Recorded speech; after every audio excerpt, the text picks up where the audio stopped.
ابھی جو بات سراج الحق صاحب فرما رہے تھے 18 سال سے کم عمر کی، میں بتانا یہ چاہتا ہوں یہ کس طرف سے آ رہی ہے، اور میں آپ کو دشمن کا تعین کر کے دوں تاکہ ہمارا رخ صحیح طرف ہو۔ یہ تو پیپلز پارٹی کے دور سے چلا، لیکن میں پیپلز پارٹی کی بات بھی نہیں کرنا چاہتا، میں یہاں مسلم لیگ نون کی بات بھی نہیں کرنا چاہتا، میں کسی اور سیاسی جماعت کی بات نہیں کرنا چاہتا۔ وہاں پہ اگر غلط لوگ ہوتے ہیں تو اچھے لوگ بھی وہاں موجود ہوتے ہیں، ہر پارٹی کے اندر۔ لیکن یہ کون لوگ ہیں؟ میں نے اسی اسٹیج سے اشارتاً بار بار کہا، پچھلے کئی سالوں سے کہتا رہا، پھر کہہ رہا ہوں، وہ جو این جی اوز تمہارے پاکستان میں پچھلے کئی سالوں سے سرگرم عمل تھی، اور معاف کرنا ہم نے اپنی آنکھیں نہ کھولی، اور اس سے اگلی بات افسوس کی یہ ہے کہ ہمارے اپنے طلباء، ہمارے اپنے نوجوان، ہمارے دینی نوجوان تنخواہوں کے لالچ میں، جہازوں کی ٹکٹوں کے لالچ میں، ہوٹلوں میں رہائشوں کے لالچ میں،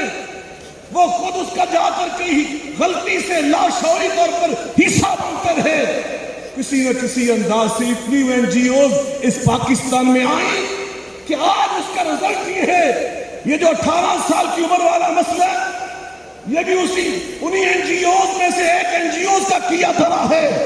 لیکن میں آپ کو یہ خوشخبری سنانا چاہتا ہوں، متحدہ جمعیت اہل حدیث جو آپ کی اپنی جماعت ہے، جیسے آپ یہاں کا اعلان کیا قاسمی صاحب کے صاحبزادے نے، ہم تو پچھلے ہر سال سے یہ اعلان کر رہے ہیں، اور اب ہمارے موجودہ امیر صاحب کی موجودگی میں پھر اعلان کرتا ہوں، میں متحدہ جمعیت اہل حدیث کے امیر کی حیثیت سے تحفظ ختم نبوت کے لیے حضرت علامہ حافظ ناصر الدین خاکوانی صاحب کے ہاتھ پر بیعت کرنے کا اعلان کرتا ہوں۔ ماشاءاللہ ماشاءاللہ، نعرہ تکبیر، تاجدار ختم نبوت، تاجدار ختم نبوت علامہ ضیاء اللہ شاہ صاحب بخاری،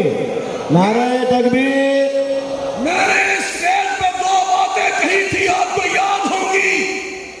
میں نے ایک حدیث سنائی تھی، پھر دہراتا ہوں۔ آقا علیہ السلام نے فرمایا، تعس عبد الدینار، تعس عبد الدرہم،